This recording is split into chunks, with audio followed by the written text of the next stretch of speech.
She was everywhere and nowhere. She walked the same streets, breathed the same sea wind, saw the same marble columns catch the same sun, but no one recorded her voice. Not in the scrolls of Plato, not in the epics of Homer, not in the laws of Solon. She bore children, lit lamps, spilled libations, spun wool until her fingers bled, and then vanished from history. Imagine this. You are a woman in Athens, the proud city that calls itself the mother of democracy. But for you, there is no vote, no voice, no face in public. You are hidden behind a wall, literally. The Gyneceum, the women's quarters. Your entire world is a room, a shadow behind the curtain, a name that no one will remember. The glory of Athens? That's for men. The games, the theatre, the court, all male. You, meanwhile, are told your virtue is in silence. Your body is property. Your thoughts, irrelevant. And still, you live, breathe, think, want. But you cannot say it. You cannot write it. Are you sure that history was written by men only because women didn't want to speak? Or was it because they were never allowed? We are used to seeing ancient Greece as the pinnacle of civilization, philosophy, reason, the birth of politics. But what if just behind the gleaming marble and lofty ideals was something much darker? A society that feared women's power so much it erased them from memory and locked them away in plain sight. Let's begin in Athens, 5th century BCE, the Golden Age. Pericles is giving speeches, Socrates is asking questions, and you're 14 and you're getting married to a man at least twice your age. You've never met him. You won't choose him. Your father will. You are the deal. The dowry is the contract. And once you are married, you will move into his home and disappear from the world. Your name will not be spoken in public. Your face will never be seen by strange men. Your voice will be silence itself, because modesty isn't just a virtue, it's law. You may not walk alone. You may not dine with your husband's guests. You may not speak at the symposium. While the men recline on couches and discuss the nature of truth, beauty, and justice, you are on your knees grinding barley or nursing a child or weaving the cloth for your own burial shroud. You are not expected to be educated. You are not expected to be wise. In fact, too much wisdom is suspicious. Too much independence is dangerous. Your job is to manage the household, oikos, and bear legitimate sons. Everything else, that's not your domain. That belongs to men, politics, war, poetry, the body politic. And yet, without you, none of it could function. You are the machinery behind the state, the unseen labor, the flesh that becomes the next citizen. You are expected to bleed in silence and give birth without complaint. You are expected to die quietly if things go wrong, and often they do. Childbirth in ancient Greece is a battlefield.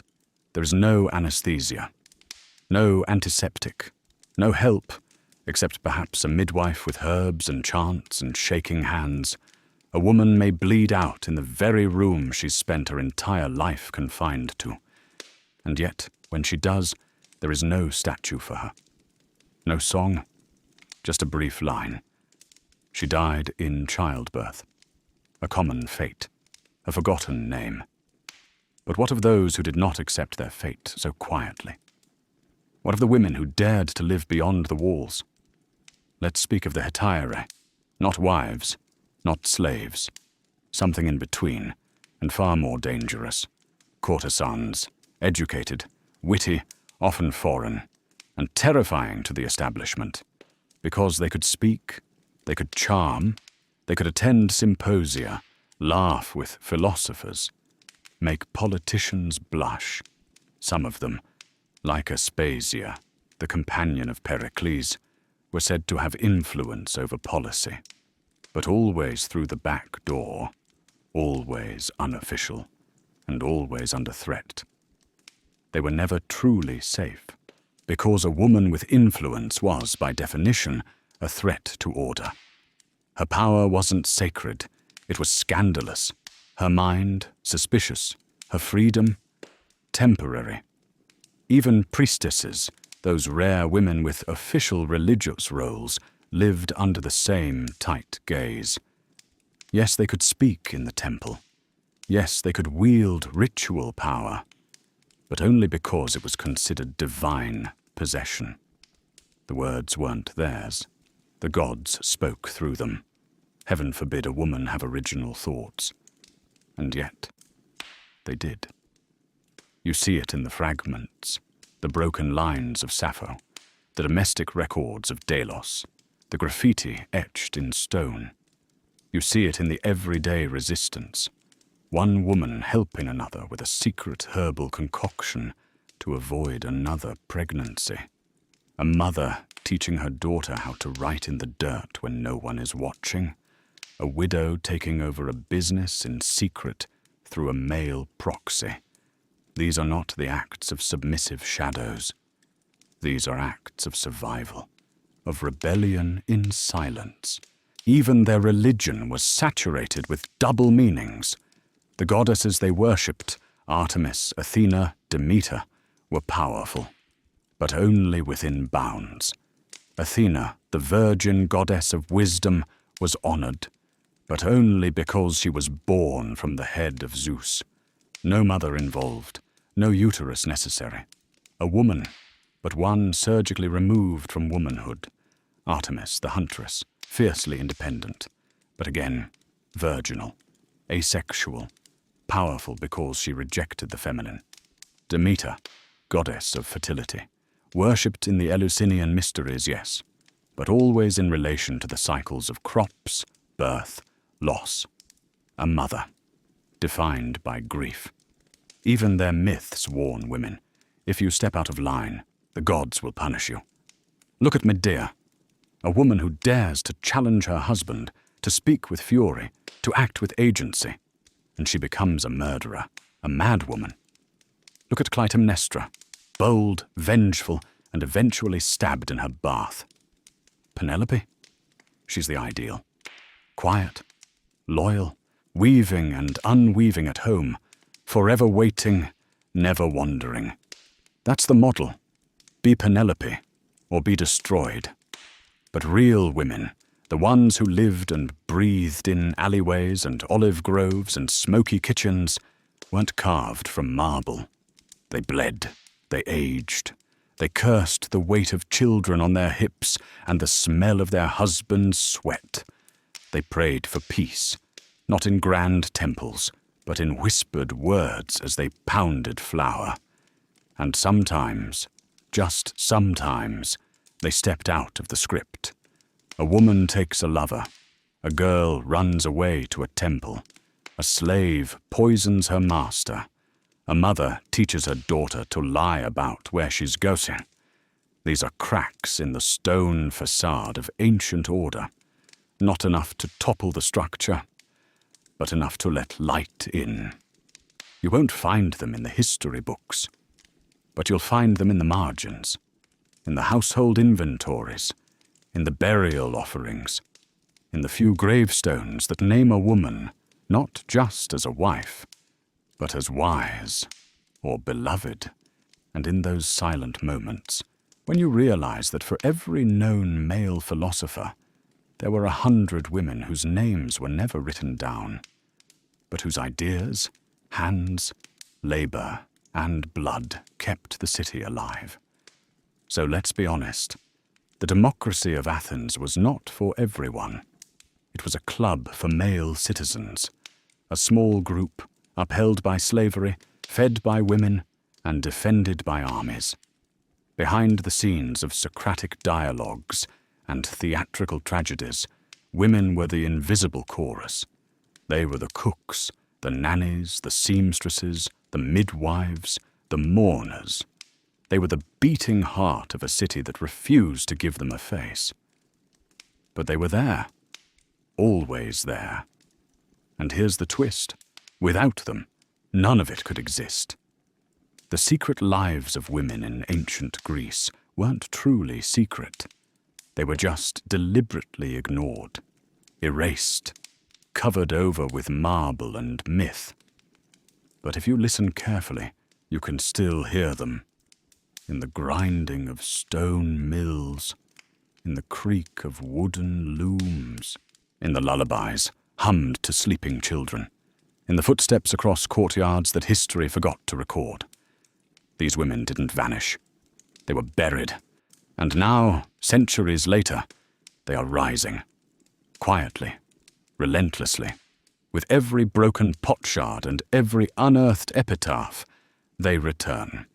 So next time you walk through a museum, or read a myth, or hear someone praise the glory of Greece, ask yourself, whose story are we missing?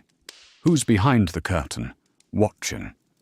And what would she say if finally, after all this time, you gave her the mic? Because maybe, just maybe, history wasn't silent. It was silenced. And now, it's ready to speak. She was silent because she had to be. She was obedient because she was taught to be. She was loyal because there was no alternative. She was not born free. She was born into a role carved for her by men who wrote the laws, shaped the myths, and decided what it meant to be ideal. She had no vote, no public face, no individual ambition. Her world was confined to the home, her destiny determined at birth, and her body, her womb, her silence. Those were her most valued contributions. In the world that birthed democracy, women were denied the very concept of autonomy, and yet they were everywhere. Feeding the state, raising its warriors, mourning its dead, weaving its myths in whispers too low to be heard over the voices of the philosophers who dismissed them. To understand the secret life of women in ancient Greece, we have to strip away the statues, the epics, the theatre masks. We have to listen not to what was said, but what was deliberately unsaid. Let's begin with the male gaze, the defining mirror in which every woman in ancient Greece was forced to see herself. The ideal woman, as imagined by the most brilliant men of the age, was obedient, faithful, silent, invisible. Penelope, the ever-loyal wife of Odysseus, became the model. She waited 20 years for a man who left to play hero. She wove and unwove her tapestry to keep suitors at bay. She spoke little, questioned nothing, desired no one. In Homer's eyes, her virtue was in her endurance, her patience, her chastity, her stillness. She was praised not for what she did, but for what she refrained from doing. And that's the point. The ideal woman was not active. She was passive, not a participant in her own life, but a placeholder, a vessel waiting to be filled, claimed, inherited. And this wasn't just poetic metaphor, it was codified philosophy. Aristotle, one of the most influential thinkers in Western history, declared that a woman is an incomplete man. Literally, he believed that the male body was the perfect form, and the female, a failed attempt. That women were colder, weaker, and biologically passive. That their only role in reproduction was to receive the male seed. That their intellect was inferior by design. That women lacked the rational soul. According to him, men were meant to rule, and women to obey. A woman's virtue was not found in brilliance or strength, but in submission, in staying in her place, in knowing that she was not fully human in the same way a man was. And this wasn't fringe thinking. This was the foundation of ancient ethics. This was taught in schools, etched into politics, preached from every position of power. Even Plato, often seen as more progressive, wrapped his misogyny in the illusion of possibility. Yes, in the Republic, he suggests that women could, theoretically, be philosophers or rulers if they were trained like men. But he quickly adds that, ideally, women should remain quiet. That even if they have souls like men, they should not speak in public. That their best function is to serve the state silently, efficiently, like well-oiled furniture. The body of a woman, to Plato, was a distraction, a vessel of chaos, a temptation. He believed in controlling it, regulating it, hiding it behind walls, just as he believed society functioned best when each part stayed in its assigned place. And the woman's place? The home. Always the home. To these thinkers, a woman was not a citizen. She was not a mind. She was an extension of a household, a thing to be managed, married off as young as 12, passed from father to husband like property. Her legal identity dissolved into her husband's the moment the wedding was sealed. She couldn't own land. She couldn't vote. She couldn't initiate divorce. She couldn't speak in the assembly or defend herself in court. If she was raped, the crime was not against her body. It was against her father's honor. If she was unfaithful, she could be cast out or killed. If she spoke too much, she was mocked or punished. If she stepped outside the house without permission, she was seen as a threat. Because the home was more than her domain. It was her prison. Shocking quotes. Let's not gloss over them. Aristotle claimed, the male is by nature superior and the female inferior, the male ruler and the female subject. Hesiod, even earlier, wrote that woman was created as a punishment for man. Pandora, the first woman, was crafted by the gods to bring sorrow, toil, and death. Her curiosity unleashed all the world's evils. She was not a blessing. She was a curse in a beautiful shape. Euripides called women the most wretched of creatures, and said it would be better for men if they could buy children in temples rather than need women to bear them. Menander joked, a man who teaches a woman to read and write is giving poison to a snake. These were not drunken comments. These were celebrated lines, preserved, recited, taught. The core texts of Western heritage are soaked in this quiet venom, repeated so often it turned into law, into norm, into truth. And so the woman became invisible, not because she lacked stories, but because her stories were deleted, not because she lacked thought, but because her thoughts were erased. She could not write because writing was power. She could not speak because speech was risk. She could not appear in court because her testimony was deemed unreliable simply by virtue of her gender. And yet, the whole machinery of the state ran on her back. She raised the sons who would become warriors and politicians. She preserved religion through household rituals. She maintained the economy through textile production, food preparation, and domestic labor. She managed the slaves, taught the daughters, endured the endless cycles of pregnancy and grief. She was expected to be chaste before marriage, faithful within it, and invisible after. And if she was raped, abused, discarded, well, that was just life, a tragedy unworthy of record. But not all women conformed. Some resisted, not with swords or speeches, but with silence sharpened like a knife. The hetaerae, the courtesans, lived outside the box. They were educated, trained in rhetoric, music, philosophy. They dined with men, debated with them, seduced them, not just in bed, but in thought. Aspasia, the partner of Pericles, was said to have influenced his speeches. She was blamed for the Peloponnesian War by comic playwrights, not because she led armies, but because she dared to speak. Women who knew too much were always dangerous. Priestesses, too, carried power, but only when possessed by the gods. A woman could channel divine will, but never her own.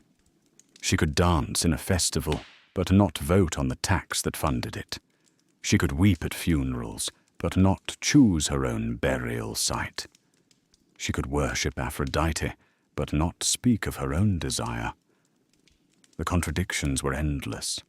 Athenian men feared female sexuality, yet demanded absolute loyalty. They revered motherhood, yet gave women no rights over their children. They praised chastity, yet visited brothels daily. They wrote myths where women were monsters. Medusa, whose gaze killed, Scylla and Charybdis, devourers of men, the sirens whose song spelled doom. But what were these myths if not male projections of fear? Fear of a woman who sees, a woman who chooses, a woman who hungers. So they cut her tongue, locked her indoors, wrote laws around her, dismissed her from history, and yet she survived. In fragments, in echoes, in red figure pottery showing a woman pouring wine behind the scenes, in graffiti, in the margins of law codes, in the fading memory of a girl who learned to write her name in secret, in the herbal knowledge passed from mother to daughter, in the secret prayers whispered to Artemis for strength or to Hera for vengeance. These were the real voices of Greece, not the loud ones but the persistent ones, not the famous ones but the essential ones, the women who endured despite everything, who suffered through childbirth, beatings, humiliation, and still got up the next day to grind the flour, nurse the infant, clean the blood. And so, the ideal woman of ancient Greece was a ghost, built by men to serve men. Her silence was crafted, her invisibility intentional, her suffering justified through philosophy and law. And even today, we inherit that silence. In our histories, in our narratives, in the way we praise the thinkers but forget the bodies who birthed them. But history doesn't belong only to the ones who wrote it. It belongs to those who were written out of it, the women who lived behind the walls, behind the myths, behind the masks. They were never weak. They were made to be small. And now we make them seen. Because no society is truly civilized if it builds democracy on the backs of silenced women. And no philosophy is worth celebrating if it begins by declaring half the population incomplete. She was not incomplete. She was erased. And now we remember Ginaikea. The word sounds soft, elegant, like something whispered behind silk. But don't let that fool you. It wasn't a room. It wasn't a sanctuary. It was a sentence without trial, without crime, without parole. The Ginaikea was the part of the Greek house designated for women, separate, secluded, sealed. And once a woman stepped inside it, she stepped out of public life, out of autonomy, out of history. It was the space where she was supposed to cook, weave, raise children, sleep, obey and grow old without ever being seen, without ever being heard, without ever being allowed to shape the world beyond the curtain. A man could walk through the agora, shout his opinions in court, vote, philosophize, make war, make laws. A woman had walls, 4 of them. And even those walls were not hers. She was born into confinement. If she was lucky, if you could call it luck, she was born to a family that could afford to keep her cloistered, to feed her, to teach her just enough to make her a useful wife. From the moment she was old enough to understand speech, She was told what she could not do. Do not show your face to a stranger. Do not speak when a man speaks. Do not walk alone in the street. Do not be seen. Do not be heard. Do not think too loudly, or they'll smell it on you. Her virtue was invisibility. Her honor was silence. Her job was to remain behind the curtain, not a metaphorical one, a literal one. Curtains separated the women's quarters from the rest of the house, draped over doorways, pulled closed when guests arrived, because a respectable woman was not a presence. She was an absence, a name whispered by her husband when someone asked how many children he had. Inside the Gynekea, everything had rules. How she moved, how she spoke, how she laughed, even how she grieved. She could not just scream in mourning. That was for public funerals, for hired mourners. She had to do it quietly, carefully, in rhythm with how society expected her to feel. She could not walk into the marketplace and choose what to buy. That was either a servant's job or a man's. She could not visit a neighbor uninvited. She could not receive guests.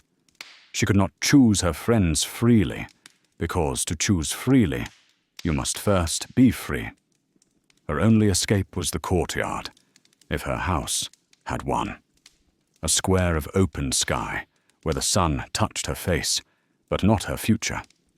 She had no voice in marriage. The contract was between men, father and husband. She was the product, sealed with a dowry. She could not divorce her husband. He could divorce her, of course, with ease.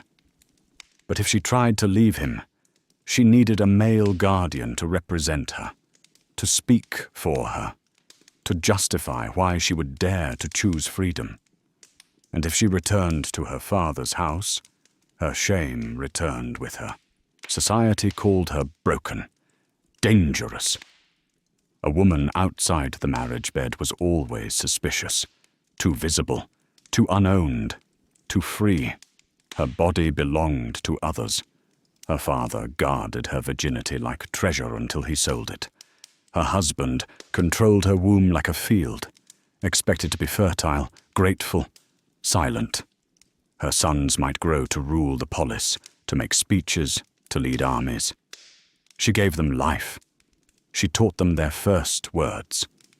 And yet, when they came of age, her mouth no longer mattered. She was not invited into the world she had created. She was left behind again. A caretaker, a womb with hands.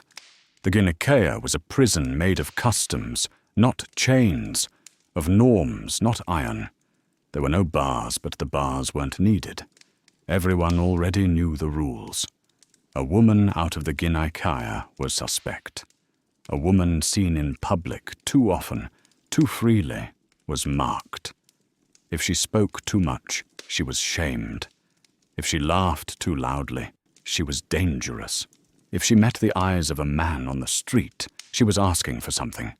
Respectable women were hidden, shielded from the gaze, sheltered from temptation, yes, but also erased. Even her pleasures were regulated. Dance, only in religious festivals. Music, only for the gods. Joy, only within limits. Laughter, never at a man's expense. She could sing at weddings, cry at funerals, play the lyre in solitude, but always within boundaries. Her face was not supposed to be known beyond her family. Her thoughts, not supposed to be shared beyond her husband. And if she dreamed, if she hoped for something more, that was indulgence, that was disobedience, that was folly. Some women found cracks in the walls. A few priestesses held ritual power, spoke the words of the gods, but only because the gods needed a mouth, and men preferred not to do the dirty spiritual work. A few elite women ran households so vast they resembled miniature economies. Some whispered poetry to one another, hid letters in baskets of wool, passed wisdom down like contraband.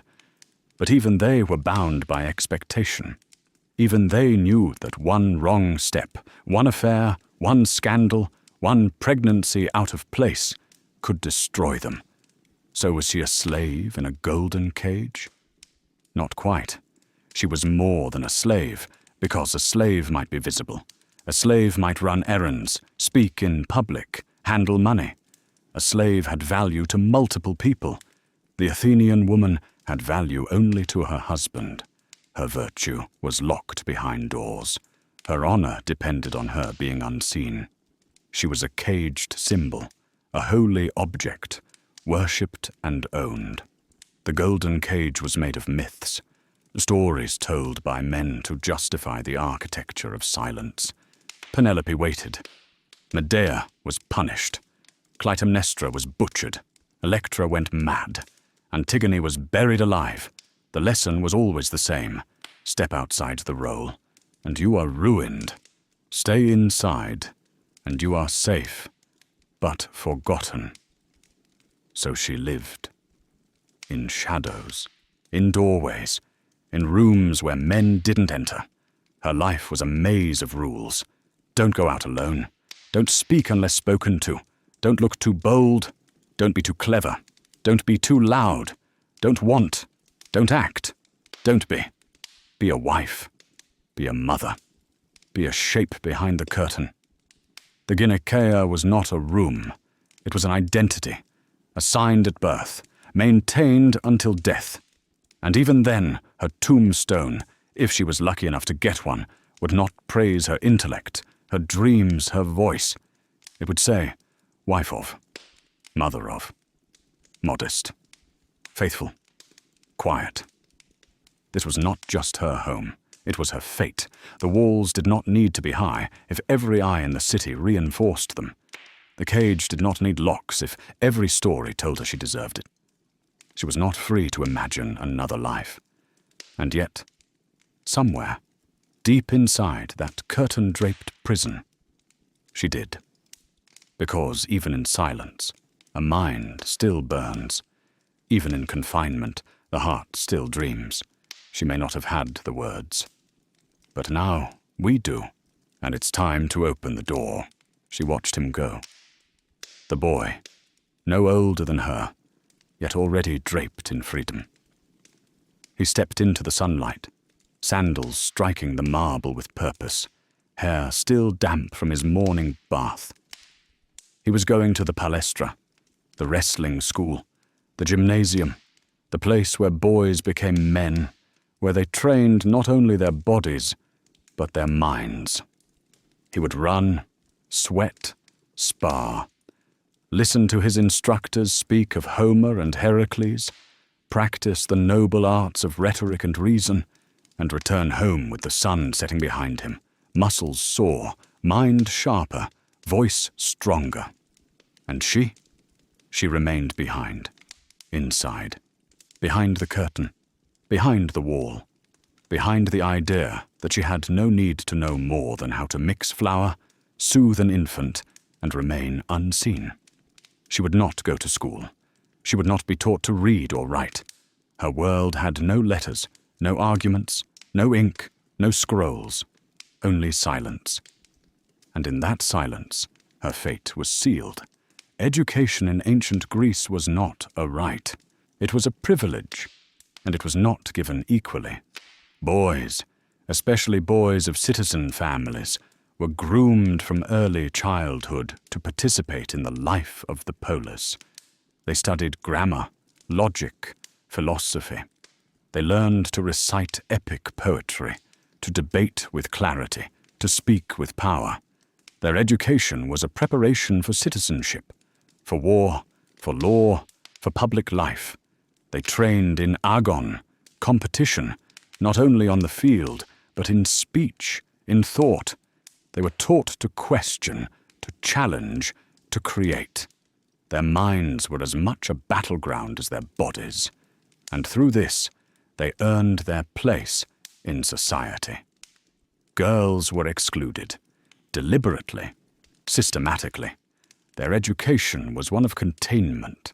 They were taught to be obedient, to manage a household, to raise sons who would be educated and daughters who would not. Reading and writing? That was unnecessary, dangerous even. A woman with a voice was a threat to order.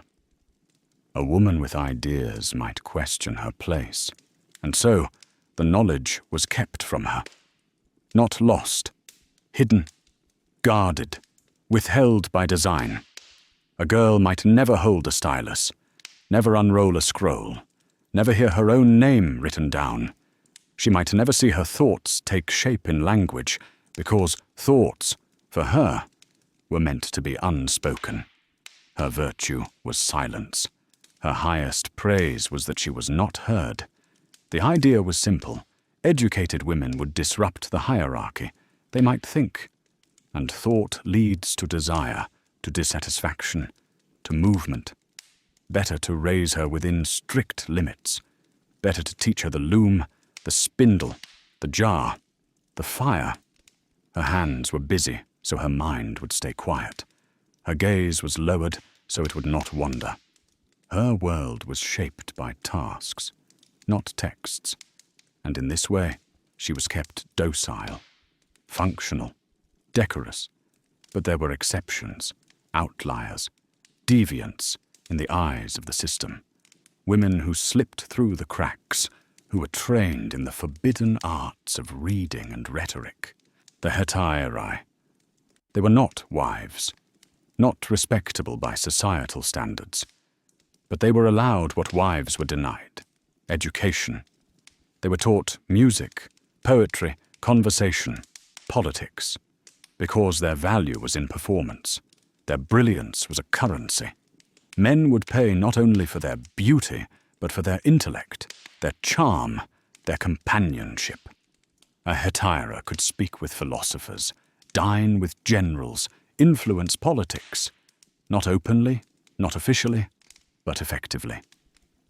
Yet she walked a tightrope, too clever, and she became a scandal, too silent, and she was reduced to ornament.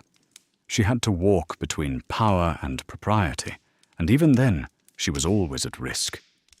Then there were priestesses, sacred exceptions, women allowed to speak in the name of gods. They read oracles, recited hymns, led rituals. Their knowledge was ritualistic, spiritual, controlled. It wasn't meant to empower them. It was meant to serve the divine. Still, they memorized verses, learned the proper way to speak to the sacred, and in doing so, gained a sliver of status. But this education came at a cost: celibacy, isolation, lifetime service. And even then, their words were not their own. They were vessels, intermediaries, revered but not independent. And then, the rarest of all, aristocratic daughters taught in private. A wealthy father, curious, indulgent, might allow a tutor to teach his daughter letters. Perhaps she would learn to write poetry, to read sacred texts. Perhaps she would hear the lines of tragedy and history whispered in secret. But this was rare, unusual, and always tethered to status, to wealth, to discretion. A woman who wrote too publicly risked becoming a spectacle, or worse, a warning. So most girls grew up in ignorance, not by accident, but by structure. While boys wrestled with dialectics and drama, girls wrestled with laundry and firewood. While boys competed in the agon, girls competed in modesty. Who could be most obedient, most silent, most invisible? The boys emerged into the world with voices sharpened by years of training. The girls remained behind, voices dulled by silence, dreams edited out before they could even be spoken. And still, she noticed. She saw the way her brother carried himself when he returned from school, the way he quoted the philosophers as if they were scripture, the way he talked about justice and virtue and reason, without ever wondering what justice meant for her. She knew, deep down, that her mind worked just as sharply, that she had ideas, that she had questions, But there was no space for them, no paper, no teacher, no platform, and so she stored them away, deep inside, like contraband. Sometimes she would steal moments, listen outside the courtyard, repeat the words she heard, shape them in her mouth, taste them like forbidden fruit. Sometimes she would watch the slave boys learn their letters and feel a flash of envy, not because they were free, but because they were taught. Even a servant could read, if male. But not her. She was valuable, too valuable to educate, too precious to empower. She was the cornerstone of the family, and the cornerstone must not move. To speak was to risk, to read was to dream, to write was to defy. And so, most women never did. Their voices were lost before they were formed. Their thoughts remained trapped in dust, in ashes, in silence. And yet, history remembers the men, the boys who became philosophers, poets, generals, the boys whose thoughts shaped law, war, democracy, the boys who grew in body and mind, who were given tools to shape the world, and shaped it in their image, while the girls who stood beside them in childhood vanished, as if they never existed. But they did. Their lives were real. Their silence was forced. Their potential was never absent, only denied.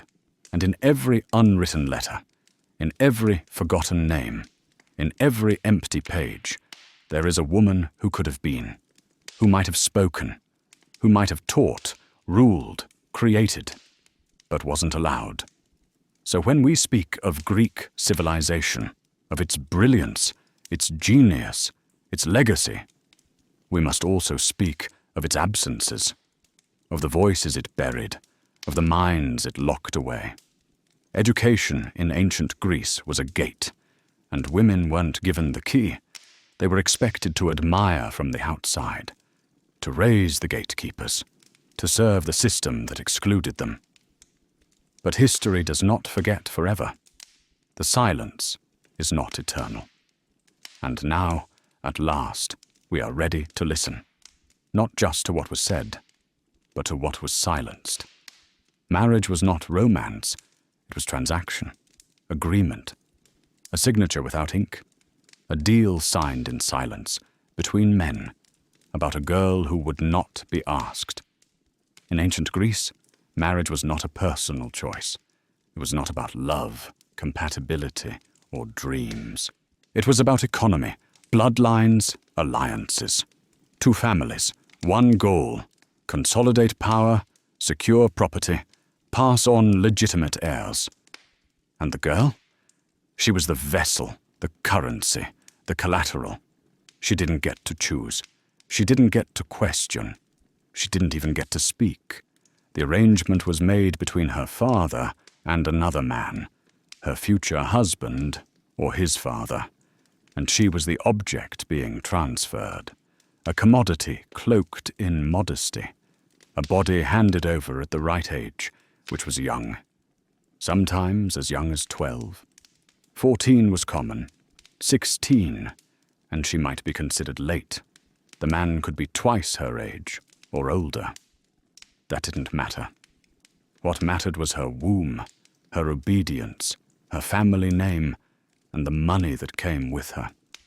Because women had no legal identity, no power to inherit independently, no right to property or vote or political life, but they had one asset: their dowry. The dowry was everything. It was the silent contract that glued the marriage together. It was paid by the bride's father to the groom or his family, and it served as compensation, security, and leverage. The dowry bought the girl a place in the new household.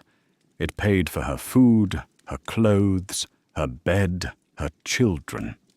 It also acted as a kind of insurance. If the husband died or divorced her, the dowry would be returned to her family.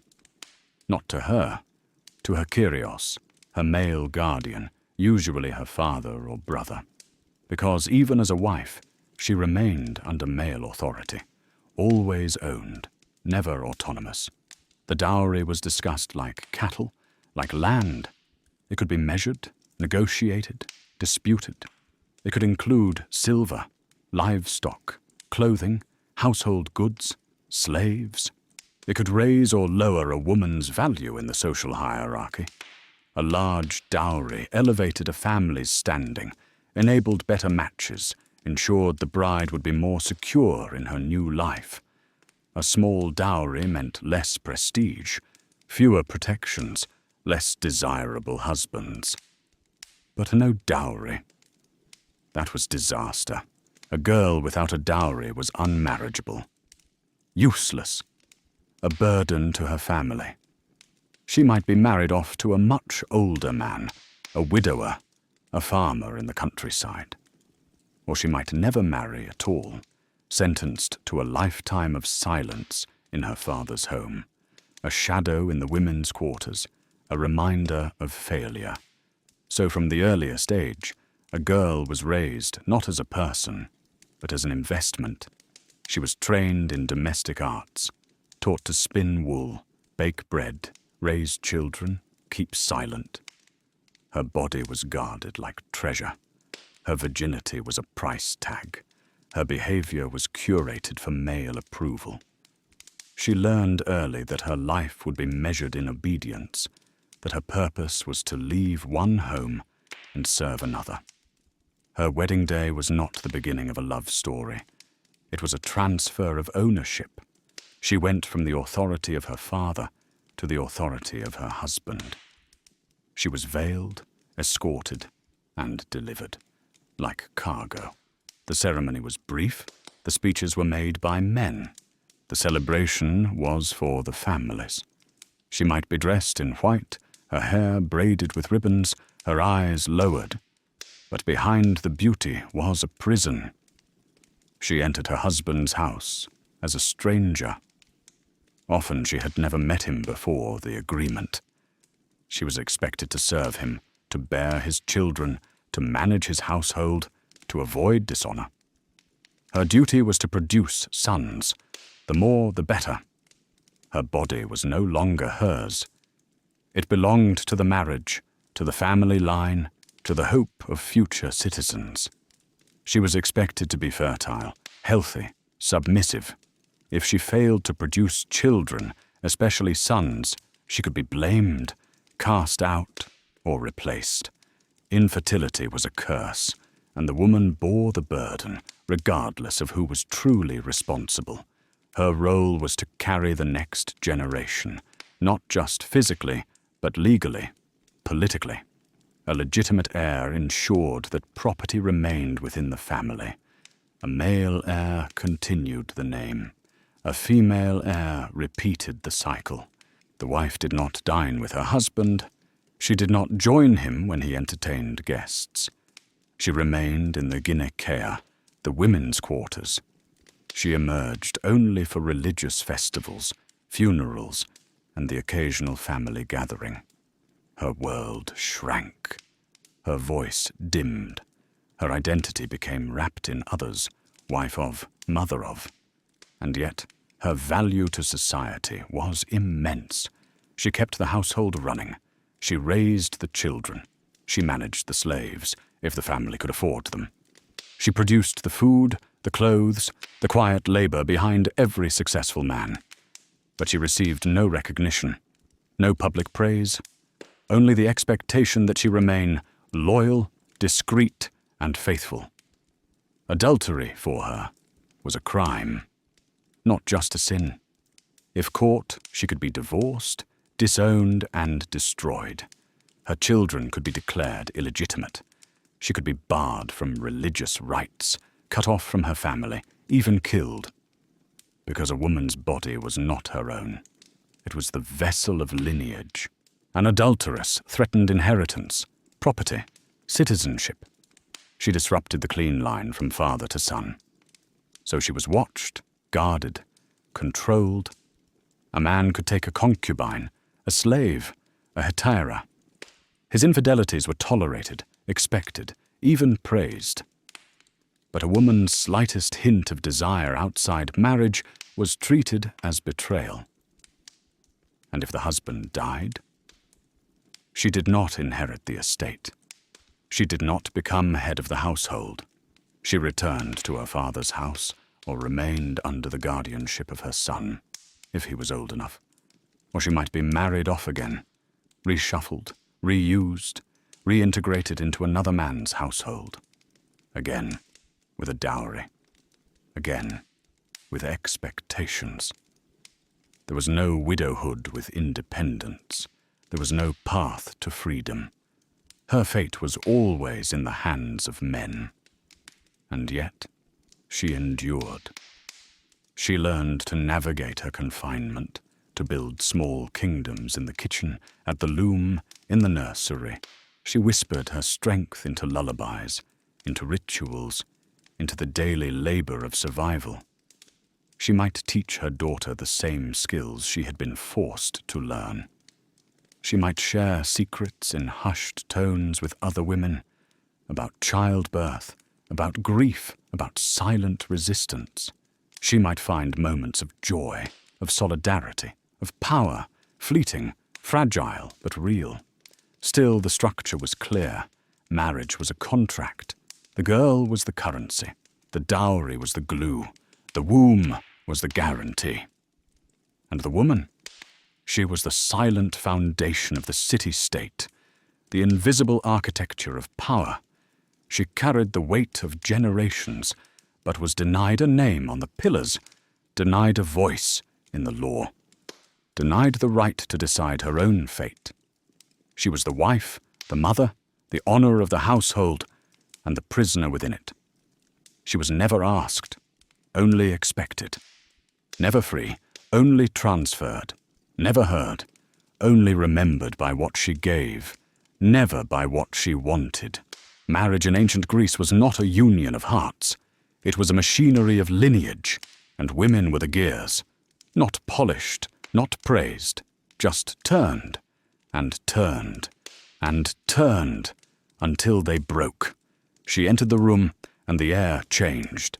The voices, once booming and brash, faltered. Laughter curled into silence, and then the sound of a lyre, the lift of a wine cup, the shifting of eyes. She was not a wife. She was not a servant. She was not hidden behind the curtain, grinding grain in darkness. She stood in the light, her face uncovered, her voice sharp as a blade and soft as honey. She was a hetera, and she did what no respectable woman could. She spoke. She thought. She lived. But that freedom, rare and glittering, came at a cost, a price stitched into every smile she gave and every door that shut behind her when the night ended. In a world where silence was the badge of female virtue, the hetera was an anomaly, a paradox, a threat. She was educated because she had to be. She learned music, poetry, dance, rhetoric, history. She knew how to speak and when to hold back. She memorized Homer not as entertainment, but as a weapon. She could quote the philosophers, challenge the orators, charm the generals. She wasn't invited into the polis to vote, legislate, or lead. But she slipped into its veins through the back alleys of thought and desire, where power is more intoxicating than wine. She moved through the symposium, not as an object to be owned, but as a guest with a mind sharp enough to draw blood. The symposium, the exclusive male banquet, the heartbeat of elite Athenian society, was the place where politics, philosophy, and poetry were poured into cups of wine and consumed between courses of laughter and debate. It was the sacred ground of the male citizen. No wives allowed, no mothers, no daughters, no women of honor, only men, and the heterae. She was the only woman permitted into this world because she was not considered a real woman. She was unbound by the chains of marriage. She was seen not as a vessel of lineage, but as a companion of intellect and pleasure. That made her powerful and dangerous. She listened when they spoke of war. She laughed when they whispered of betrayal.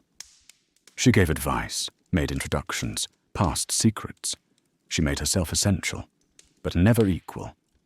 Because no matter how eloquent her words, how precise her thoughts, how irreplaceable her presence, she was still stained.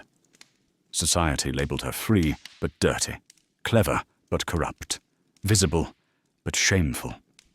She walked streets with her head held high, but behind every corner was a whisper, a snicker, a threat. The Athenian wife was veiled and voiceless, but revered. The hetera was unveiled and eloquent, but reviled. Respectability and agency were a zero-sum game. She had one. She could never have the other. Yet some of them carved names into the stone of history. Aspasia, the most infamous, the most admired, the most despised. She was born not in Athens, but in Miletus, a foreigner, an outsider. And maybe that's why she could see Athens so clearly, could manipulate its structures with such grace. She became the companion of Pericles, the most powerful man in the city.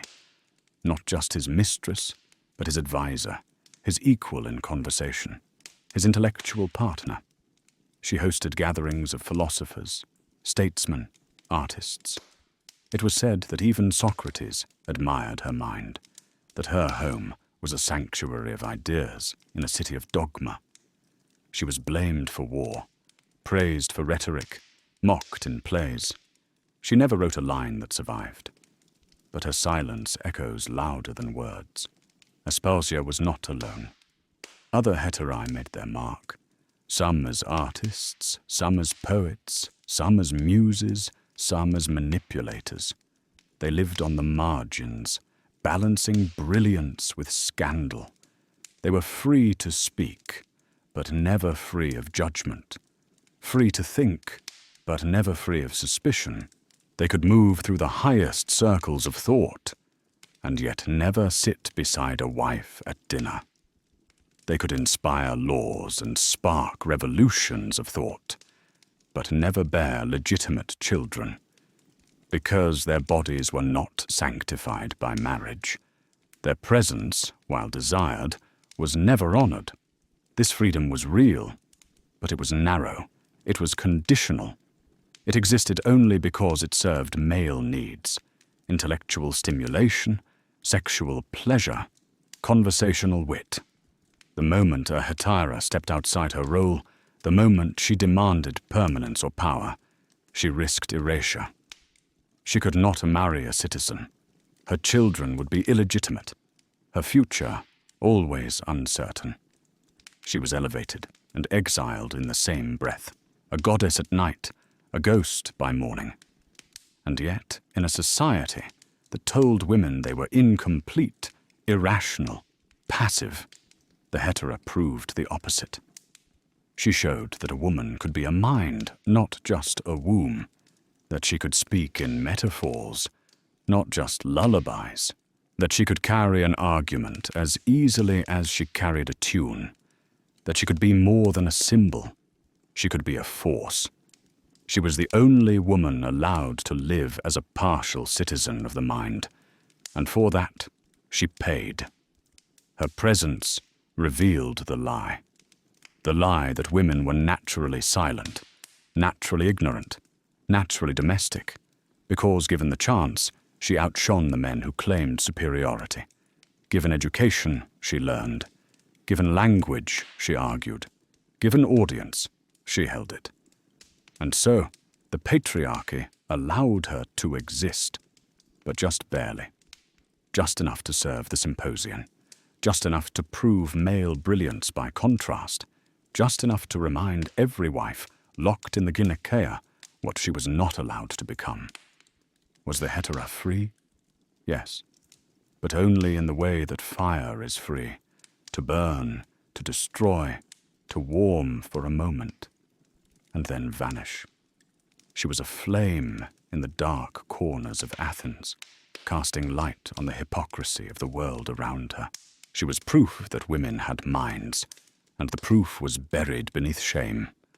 She was a citizen of thought, but a foreigner to law. She belonged to no man, and so belonged nowhere. She was needed, feared, loved, despised. She was called many names, but never wife, never mother, never honored elder. And still, she remains, in the shadow of every philosopher, in the silence between every line of preserved masculine wisdom, in the corners of the room where history forgets to look. The Hetairae were not accidents. They were the result of a system that allowed brilliance only where it would not threaten power. But brilliance cannot be contained, and their voices, though faint, though filtered through the disdain of their enemies, still echo. They ask the question Athens never answered. What would have happened if all women had been allowed to think, to speak, to be? The Hetaira was not the exception because she was extraordinary. She was the exception because the rules were rigged, because the world feared what a free woman might become, because somewhere, beneath the wine-stained couches of the symposium, beneath the laughter and arguments of famous men, she whispered truths that still make the marble tremble. Not because she was allowed, but because she refused to be silent. Her body was not hers. It was the property of fathers, of husbands, of gods, of society. It was a vessel, a shrine, a battleground, a marketplace, a mystery constantly feared, controlled, and explained by those who would never experience it. In ancient Greece, the female body was both sacred and shameful, revered in ritual but reviled in life. It was the origin of life and the justification for silence.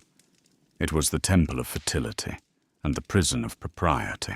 And at its core, hidden beneath layers of custom, ceremony, and shame, lay the truth of a woman's experience, one of constant negotiation between biology and expectation, between desire and duty, between sacred performance and social restriction. Sex was not about pleasure, not for her. It was not discussed openly, not acknowledged as a shared experience. It was function, purpose, transaction. The act was preparation for childbirth, fulfillment of a contract, proof of legitimacy. Her pleasure was not a concern. Her experience was not recorded. No manuals guided her exploration. No poetry described her longing. The male body was celebrated in sculpture, philosophy, competition. The female body was hidden, cloaked in cloth and silence, visible only in the context of reproduction or in the fantasies of male authors who turned it into metaphor or menace. Menstruation, the most regular and natural marker of a woman's reproductive life, was not a sign of power. It was pollution. It was feared, misunderstood, secluded. A menstruating woman was considered impure. She was kept away from rituals, from sacred spaces, sometimes even from food preparation. She was not touched. She was not seen. Her blood, though central to the cycle of life, was treated like a threat to the divine.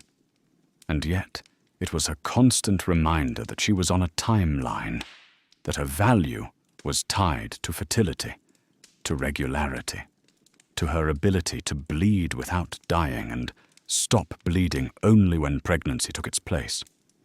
When a woman became pregnant, her body shifted from passive vessel to sacred terrain. Pregnancy was both miracle and risk. There was no medical knowledge, no science to safeguard her. Only midwives, rituals, chants, herbs. She endured nausea, swelling, pain, fear, alone or with other women, behind closed doors, while the world outside prepared to receive the child, not the mother. Childbirth was one of the leading causes of death for women, No pain relief, no clean instruments, no understanding of infection. If she lived, she was expected to resume her duties immediately. If she died, she was one more silent statistic, one more name lost. But what if she didn't want to be pregnant? What if she feared another child, or the man who fathered it, or the life that would come after? There were methods, whispered in kitchens, passed down between midwives, herbs that could stop the womb, rituals that might reset the body, hot baths, tight bindings, teas brewed in secrecy. Abortion existed, contraception too, but it was dangerous, unregulated, hidden, and always, always blamed on the woman. If it failed, she could die. If it worked, she could be shamed. If it was discovered, she could be cast out. The midwife was a lifeline. She was not a doctor. Those were men, and they rarely treated women unless they were noble or bleeding to death. The midwife was experience, not theory. She had no scrolls, no formal training, only hands that had touched hundreds of bellies, ears that had heard thousands of cries, and eyes that had watched life emerge from pain again and again. She was healer, guide, keeper of secrets. She knew how to ease the cramps, when to cut the cord, what herbs to boil when the bleeding wouldn't stop. But she was never granted prestige. Her knowledge, though vital, was dismissed as folklore, as intuition. Her status was low, her power only temporary. And yet, for many women, she was the only one who understood. Because outside the bedroom, outside the birthing room, the female body was ignored, or controlled, or mocked. In religion, it was elevated, but only in symbolic form. In secret cults and rituals, women held power. The Thesmophoria, a fertility festival for Demeter and Persephone, was one of the few spaces where women gathered without male presence. There they performed rites, shared knowledge, chanted and danced, and mourned the cycles of life and death. They buried sacred objects, fasted, invoked the earth's renewal. In those spaces, they were not daughters, wives, or mothers. They were priestesses, channels, holders of ancient memory.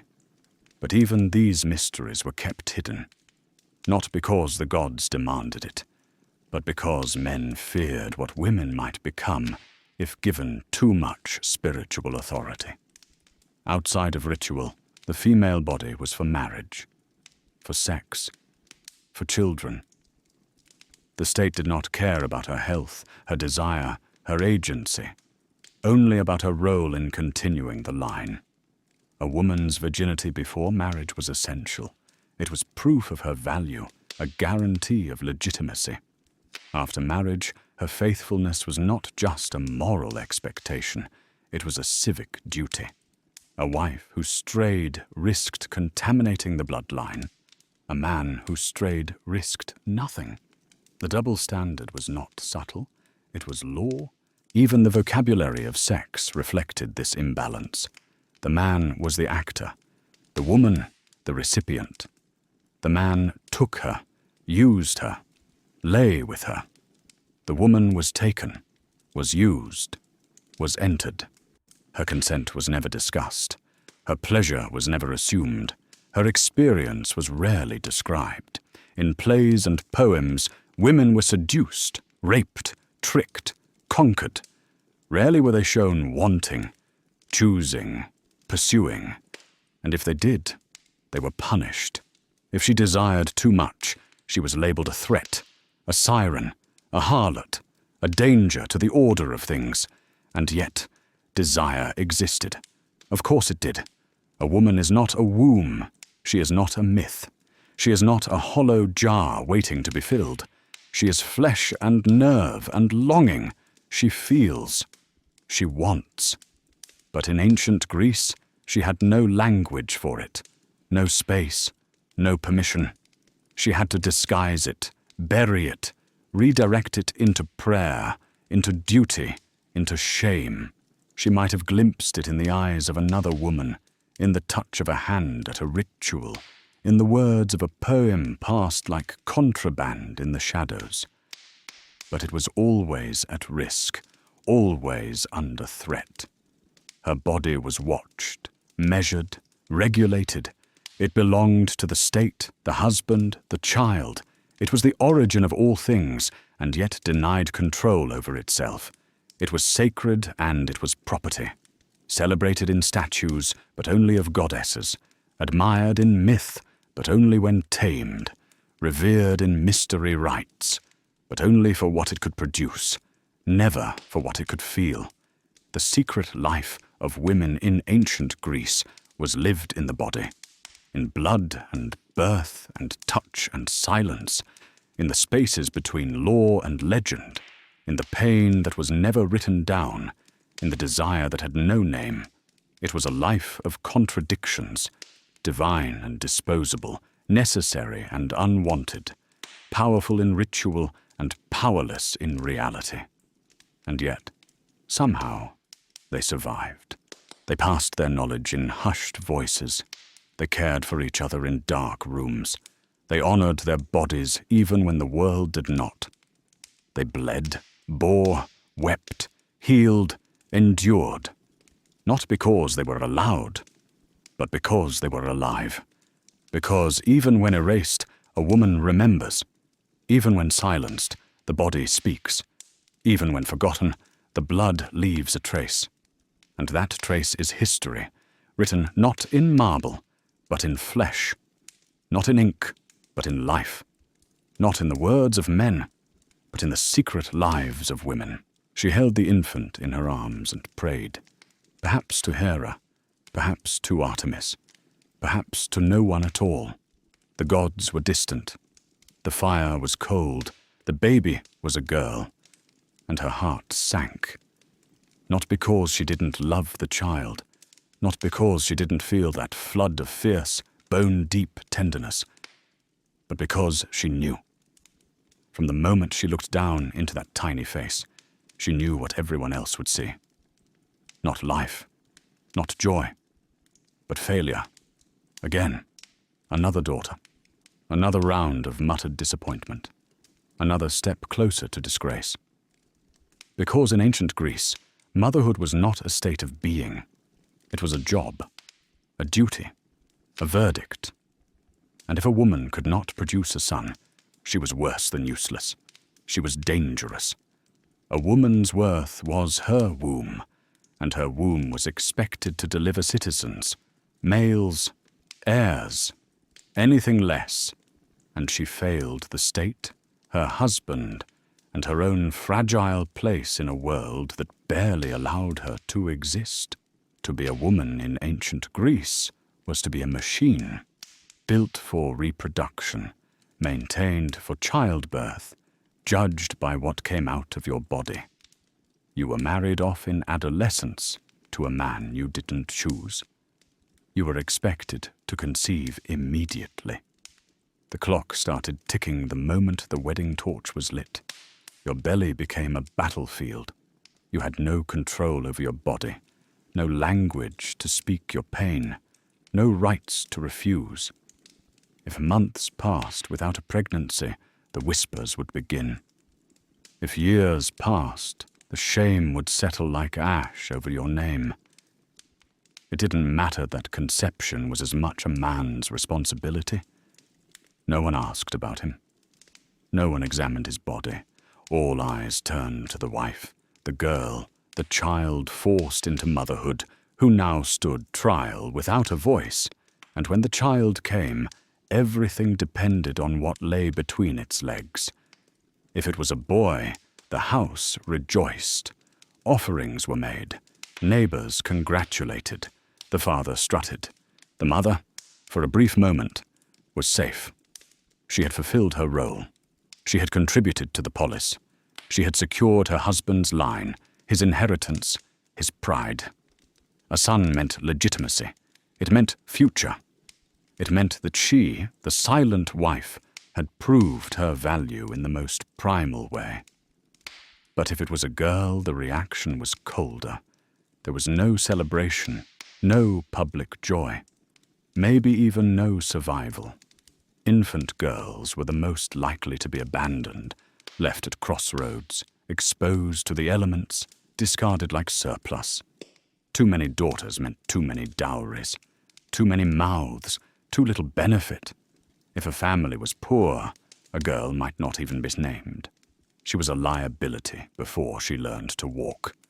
So a mother prayed. Not for health, not for happiness, for sons, always sons. Because daughters did not protect her. Daughters did not secure her place. Daughters would only repeat her story. Another generation of girls handed off, shut in, made to bleed and bear and vanish. If she could not bear children at all, the consequences could be severe. She might be divorced. Quietly, legally. Her husband didn't need her consent. He simply ended the marriage. If he was powerful, he might take another wife immediately. If she was lucky, she would be returned to her father's house. If she was unlucky, she would be cast out entirely. She would live in shame. Her name would be a cautionary tale, her body a reminder that even women were only useful until they failed their one task. There were no fertility clinics, no tests, no understanding, only superstitions, rituals, talismans, priests who mumbled prayers, old women who brewed herbs, midwives who whispered advice in the dark. She would try everything, sleep under certain stars, bathe in sacred rivers, burn offerings to mother goddesses, avoid certain foods, lie still after intercourse, pray harder, try again, and again, until she bled with no reward, until her stomach stayed flat, until her nights were filled with dread, not dreams, and if, by miracle or curse, she bore only daughters, she lived in fear. One daughter might be overlooked, 2 was tolerated, 3, that was humiliation. It wasn't spoken aloud, but it was felt, in her husband's silence, in her mother-in-law's glare, in the way servants gossiped behind her back, the weight of every girl pressed down on her spine like a sentence. She might love them. She might raise them with everything she had. But love didn't shield her. Because every daughter meant another failure to the world outside her walls. No one asked how she felt. No one asked if she wanted children or feared them. No one asked if she mourned the ones who didn't make it. Miscarriage was common, infant death even more so. A woman might carry life inside her, feel it flutter and stretch and grow, and then lose it in silence. She might bleed in the night, weep into her palms, bury her child with her bare hands, and still be expected to rise the next day and try again, because the machine must not stop. The expectation never died. Motherhood was not celebrated for its emotion, its sacrifice, its tenderness. It was graded, judged, calculated. How many sons? How quickly? How strong? How noble? A woman who gave birth to a future hoplite, a future citizen, a future leader. She was praised in whispers in private. A woman who gave birth to girls, to nothing, to stillness. She was pitied, or blamed, or erased. And still, she persisted. She did not break. She gathered her daughters and taught them how to survive. She told them the stories, the good ones, the sad ones, the secrets. She showed them how to avoid shame, how to protect themselves, how to find strength in the spaces left behind by the system that never wanted them whole. She passed on herbs for pain, lullabies for fear, rituals for hope. She loved even when the world told her that love was not enough. She kissed the foreheads of the girls who would grow up to be forgotten and prayed they would find their own way to remember themselves. To be a mother in ancient Greece was not a title. It was a gamble. It was pressure without relief, glory without recognition, sacrifice without gratitude. To be a woman was to be expected to become a mother, and to be a mother was to live forever on the edge of judgment. Success gave her a moment of safety. Failure could destroy her, and yet, in every shadowed home, behind every thick curtain, in every cramped gynecea, women carried the future. Not the marble statues, not the hoplites, not the philosophers, the mothers, the ones no one wrote about, the ones who bled and cried and endured, the ones who bore the shame of what they could not control, the ones who carried the world and were never allowed to walk freely in it. To have a mother, or to be no one. That was the choice. That was the system. That was the truth of a woman's life. And it was written not in stone, but in flesh. Not in poetry, but in pain. Not in glory, but in silence. She woke up before the sun. Not because she wanted to, because she had to. Because the fire needed stoking, the bread needed kneading, the floors needed sweeping, the water needed fetching. Because life didn't wait, and rest wasn't for her. Her hands moved before her eyes, fully opened, already reaching for tools, already kneading, already spinning. The loom stood like a silent judge in the corner. The spindle, already worn smooth by hours and hours of fingers twisting, was waiting. The grain had to be ground, the children had to be fed, the men had to be served, and no one would thank her. No one would notice. No one would remember, because this wasn't a job. It wasn't a role. It was her fate. To be a woman in ancient Greece was to be a servant by design, a slave without a wage, a laborer whose labor was invisible. The poets didn't write about her. The historians didn't record her. The philosophers didn't debate her soul. But without her, nothing functioned. No home was warm. No child was clean. No meal was served. No cloth was made. She spun the thread that clothed the city. She wove the linens that wrapped the dead. She scrubbed the floors that others walked on. She poured the wine, but never drank. She cooked the food, but never dined. Her work was endless, repetitive, exhausting, and always unseen. Weaving wasn't just a chore, it was identity. Penelope, the perfect woman, was praised not for her thoughts, but for her loom. A woman who weaved was a woman who obeyed, a woman who stayed, a woman who didn't question. And so every girl was taught the loom. From childhood, her fingers learned the pattern, over, under, pull tight. Not just thread, control, expectation, submission. The loom was both her task and her trap. She couldn't leave it. She couldn't rise above it. She couldn't escape it. It stood in the center of her world, like a monument to her limitations. Cleaning was not just daily maintenance. It was ritual. Every corner swept, every pot scrubbed, every cloth beaten against stone was a reminder of her role. She kept the filth of life away from her family, but took it into herself. Her body ached from bending, from lifting, from hauling buckets of water up from wells.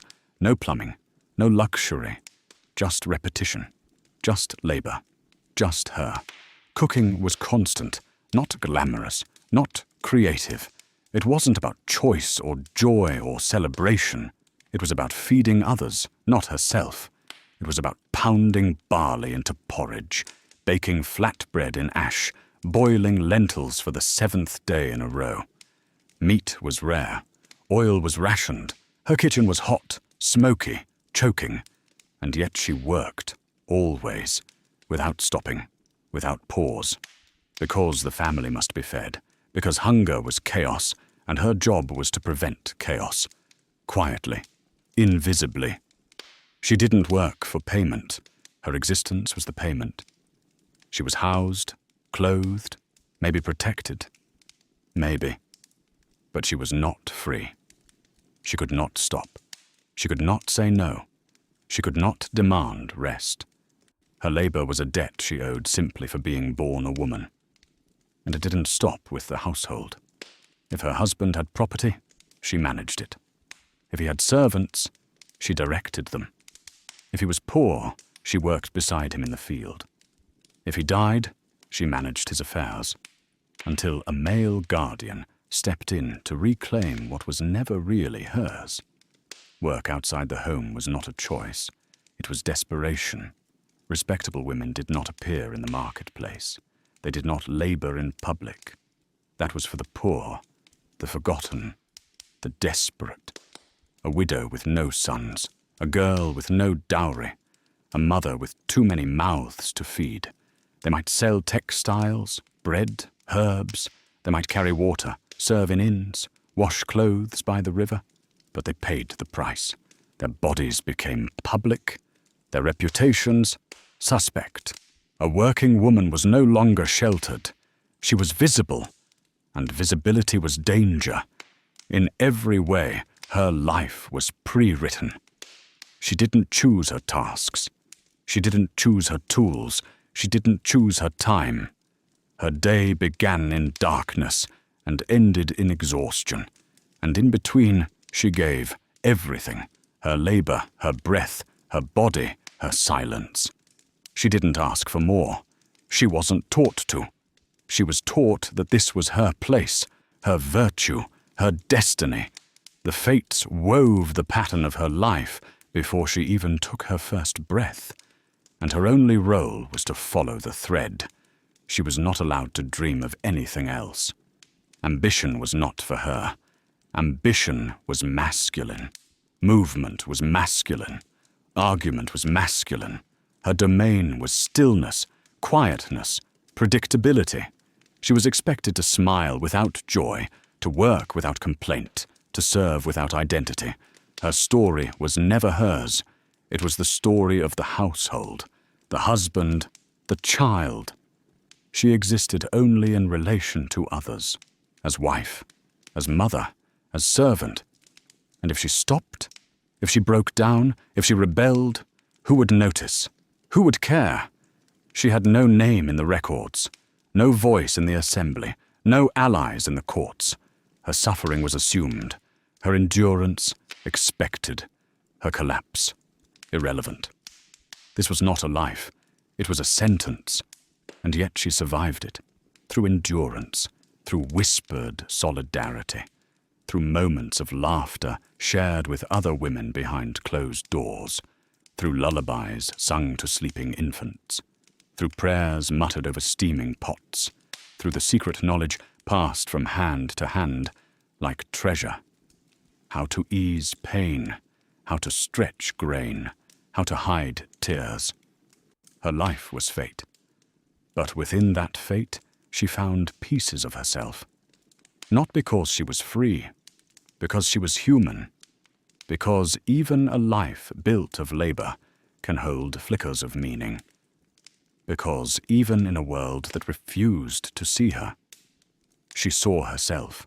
And perhaps that is the cruelest truth of all, that she was never allowed to be more than what she did, but she always was. Always more. Always worth remembering. She was not a statue. She was not a myth. She was not a line in a man's story.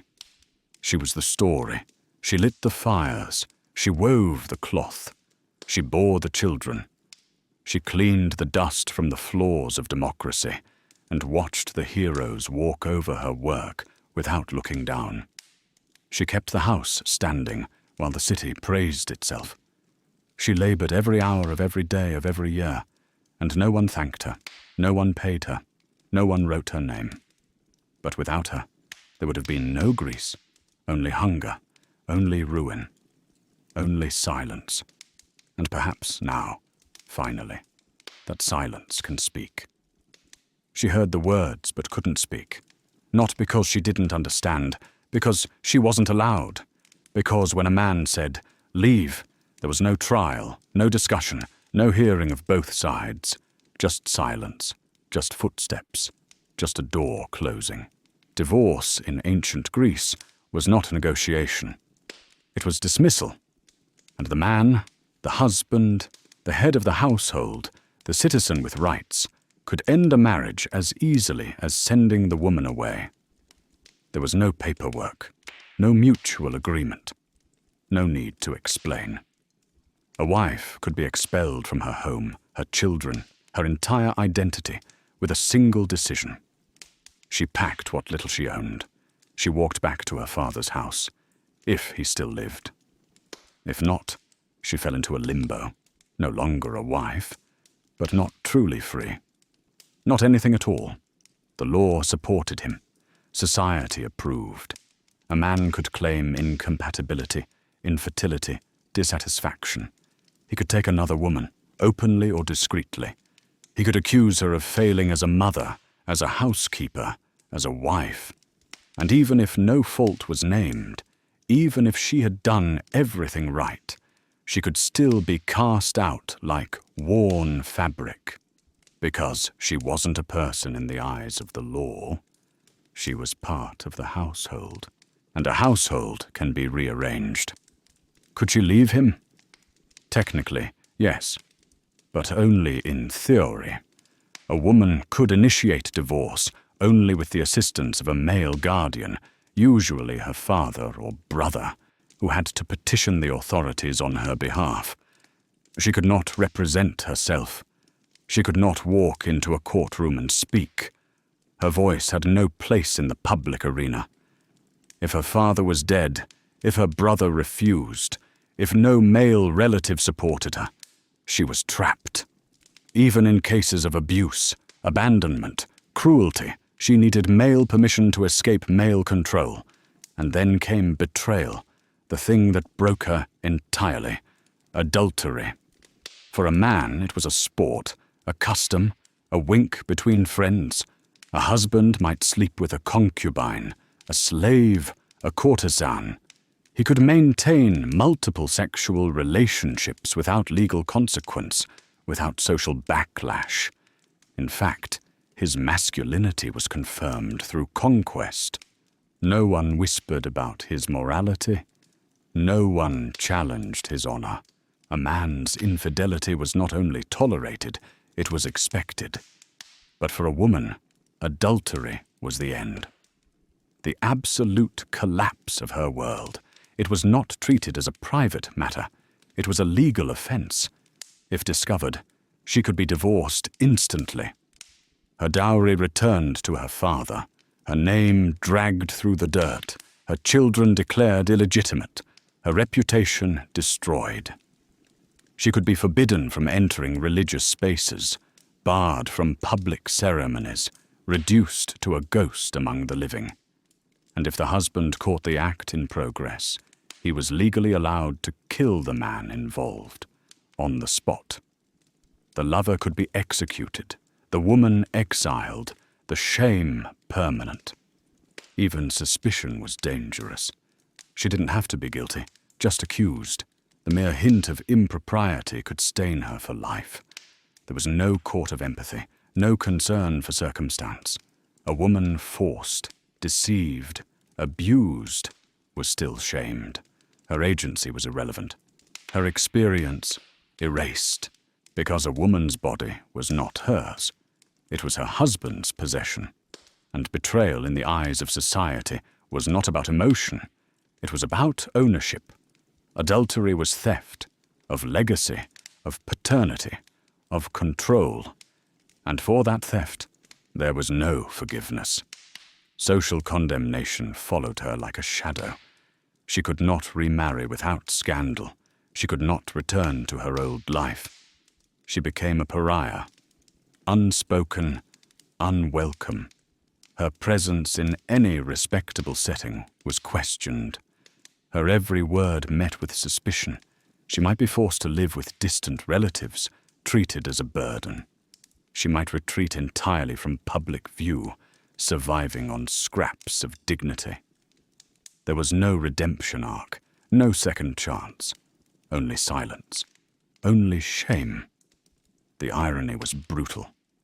A woman could be the most faithful wife, the most dedicated mother, the most tireless worker, and still be cast out for things beyond her control.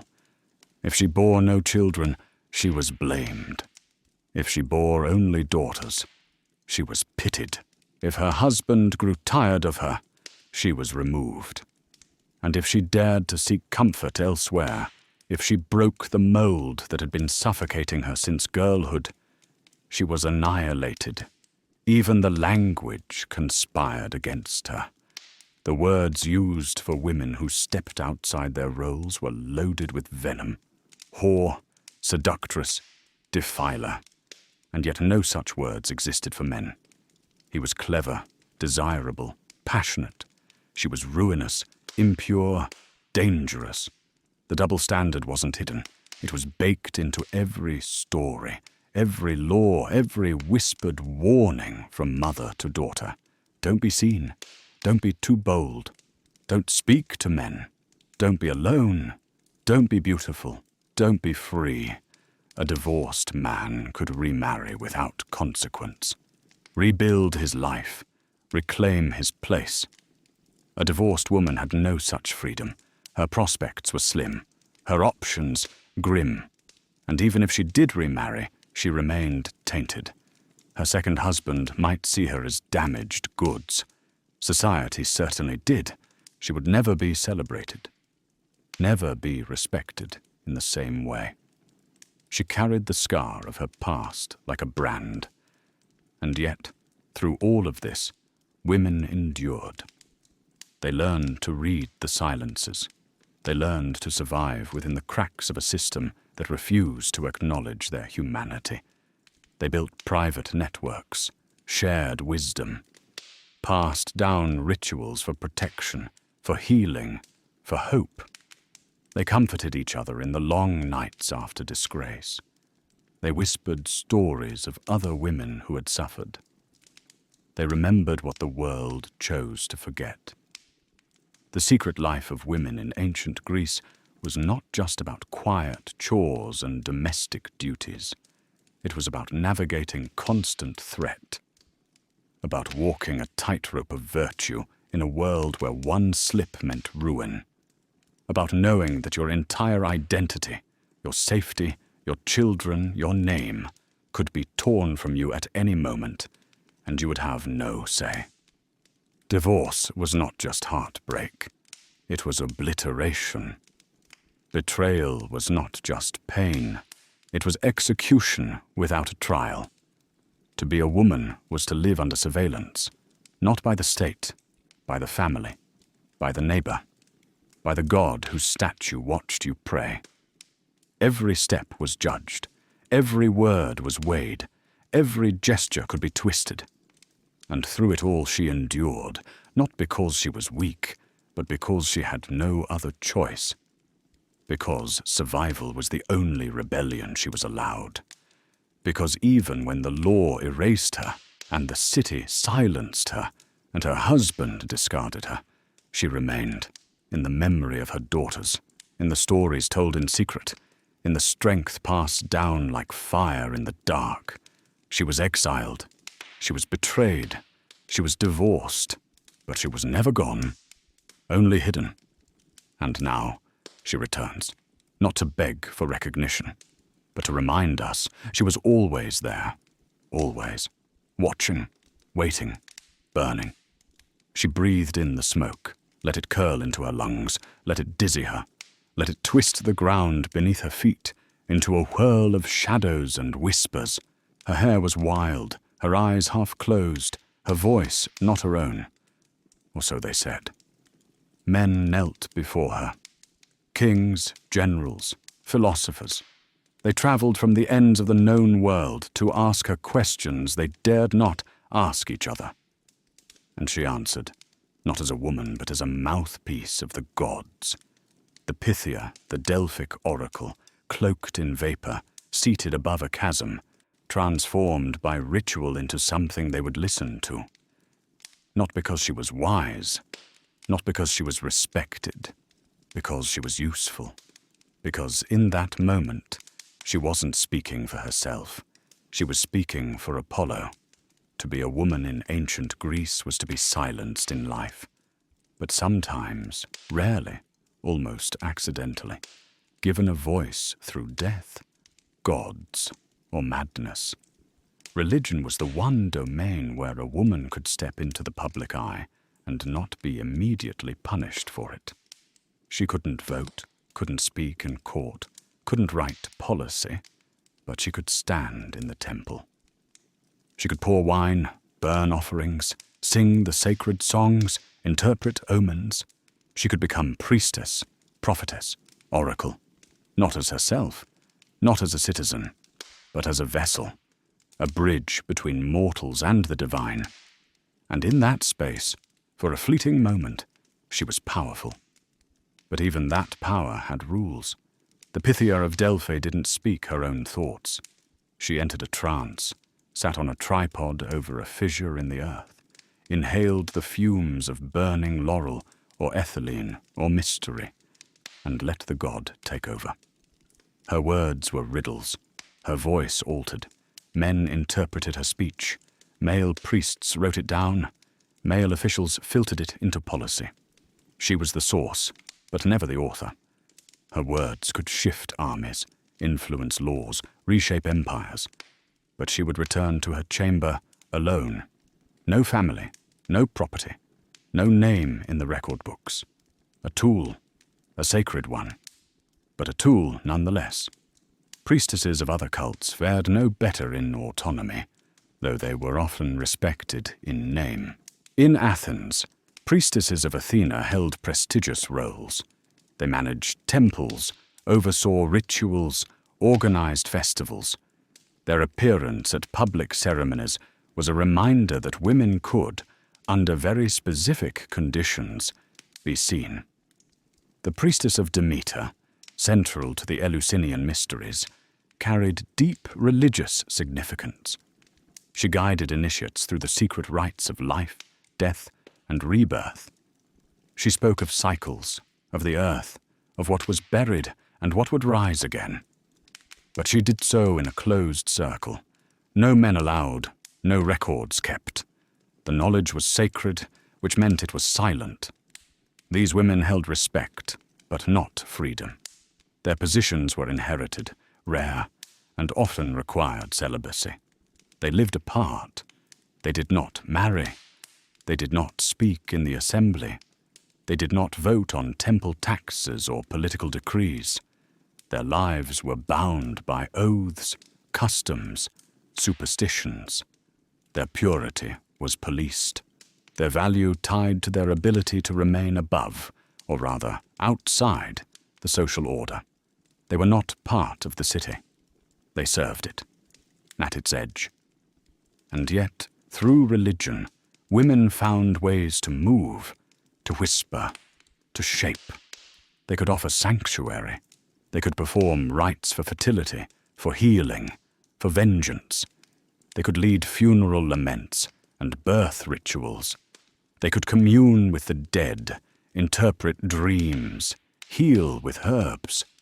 These practices, half sacred, half feared, blurred the line between priestess and witch. The witch, the pharmacist, the wise woman, was both healer and outcast. She knew the names of plants, how to brew teas that stopped pregnancy or sparked it. She knew what poultices eased pain, what prayers soothed the mind. She was called upon in desperation and reviled in safety. Her power was intimate, domestic, bodily, not sanctioned by the state, but passed from woman to woman. And for that, she was dangerous. A woman with knowledge was always dangerous. She did not wear robes or crowns. She did not stand at the altar of a marble temple. She worked in back rooms, in forest clearings, in whispered consultations. Her clients were women like herself, afraid, bleeding, hoping. She was never celebrated, never canonized. If her cures worked, she was tolerated. If they failed, she was cursed. Between the extremes, the cloistered priestess and the hunted witch, lay the ordinary religious woman, the devotee, the festival-goer, the singer of hymns. She was allowed to march in the Panathenaea, to carry offerings in the Thesmophoria, to fast, to dance, to mourn. These festivals were not just rituals. They were escapes, rare moments of collective female presence, times when women emerged from behind the walls and walked together under the open sky. They spoke to each other, laughed, sang, planned. These were not acts of rebellion, but in their quiet unity they became something close. Still, the boundaries held. A woman's influence in religion was conditional, temporary, symbolic. She could represent the city's devotion, but not its policy. She could birth the future citizen, but never decide how he would rule. She could speak with the voice of a god, but not her own. Men saw this and called it balance. They pointed to the oracle and said, "Look, women are revered." They pointed to the priestess and said, "See, they hold honor." But reverence without rights is not equality. Honor without autonomy is not freedom. And women knew this. They knew that even in the temple, their bodies were still watched, their words still filtered, their power still borrowed. But they used what they could. They shaped the sacred into sanctuary. They used rituals to speak what couldn't be spoken. They wrapped truth in metaphor, in mystery, in myth. They made religion their language, not because they believed it would save them, but because it was the only space they were allowed to speak. And through that space, they left traces, not inscriptions, not treatises, but traditions, stories, songs, the hum of initiation rites passed down for centuries, the rustle of a festival dress, the scent of burnt offerings on a summer evening, the shared memory of women who had nothing and made something sacred from it. The secret life of women in ancient Greece was not just hidden behind walls, it was hidden behind veils, behind smoke, behind ceremony. Religion was their shield, their stage, their whisper, the only channel where the voice of a woman could echo in marble halls and make men tremble, not as herself, but as something more, something ancient, something divine. And maybe, just maybe, that was how she survived, not by being seen, but by becoming the one thing they could never truly control, the voice of the gods. She stood in front of the polished bronze, not to admire herself, but to prepare for the gaze of others. The mirror didn't reflect identity. It reflected obligation. Her face, her skin, her hair, all of it belonged to the world around her before it belonged to herself. Before she stepped out of the Gynikeia, before she passed through the curtain that marked the edge of female space, before her sandals touched the marble floor, she had to become what society expected. Not too much, not too little. Presentable but invisible. Beautiful but silent. Clean, controlled, contained. Her body was not hers. It was a message, a symbol, a warning, a canvas on which modesty was painted with fabric, with posture, with restraint. Because in ancient Greece, a woman's body was never just a body. It was a battleground of virtue, value, and visibility. She dressed not in extravagance, but in expectation. The peplos, a long, heavy woolen garment, fastened at the shoulders with pins, wrapped her in simplicity and submission. It reached her ankles, folded at the top, creating the illusion of layering. It said, "I am proper, I am covered, I am controlled." The chiton, lighter and more flowing, was made of linen or cotton, held with a belt, sometimes draped with a hymation, a shawl worn with care, and always the sandals, thin leather straps wrapped around the feet, never flashy, never bold. Each item was chosen not to express, but to suppress. The goal was not adornment, it was containment. A woman's body was to be present, but not exposed, seen but not stared at, touched only through law, desired but never pursued publicly. Her clothing was armor, a contract, a boundary, and yet, beneath the layers, there was still beauty. There was still desire. There was still the ancient pull of presentation, the instinct to alter, to adjust, to be seen, if only for a moment, if only by the right eyes. Cosmetics existed. They weren't indulgent. They were strategic. A pale face was prized, not because it was healthier, but because it suggested that a woman didn't work outdoors, that she was refined, protected, pure. So she applied white lead to her skin, even though it was toxic. She mixed it with vinegar, with chalk, with anything that would bleach the sun from her cheeks. Pale meant valuable. Pale meant virtuous. Pale meant untouched by the vulgar world. But it didn't end there. Her lips were tinted with crushed mulberries, her eyebrows darkened with soot or powdered minerals, her cheeks blushed with red ochre, her eyes lined with coal. Honey was rubbed on the skin to create a sheen. Olive oil was massaged into the hair for gloss. These weren't luxuries. They were expectations, not spoken aloud but known. A woman's appearance reflected her husband's pride, her family's honor, her household's worth. If who appeared too bare, too careless, it was a slight. If she appeared too decorated, it was a provocation. She had to walk the impossible line between natural and perfect, and she knew it. She knew that her value, her marriage prospects, her respectability were entangled in her face, her gait, her cleanliness, her silence. No one cared what her voice sounded like, only what her skin looked like. No one asked what thoughts sat behind her eyes, only how gracefully she could lower them. She could be intelligent, but it meant nothing without beauty. She could be kind, but it meant nothing if she didn't please. She could be brilliant, passionate, fearless, but those qualities were not visible, and visibility was everything. Women didn't walk the streets freely, but when they did appear, at festivals, at religious rites, at funerals, their bodies were scrutinized. She had to move modestly, speak softly, sit carefully, her hands in her lap, her gaze downcast, because any deviation could be read as arrogance, promiscuity, defiance, and defiance was punished, not with law, but with shame. And yet, what did it mean to be beautiful in ancient Greece? It meant more than appearance. It meant virtue. Kalos kagathos, the ideal of beauty and goodness.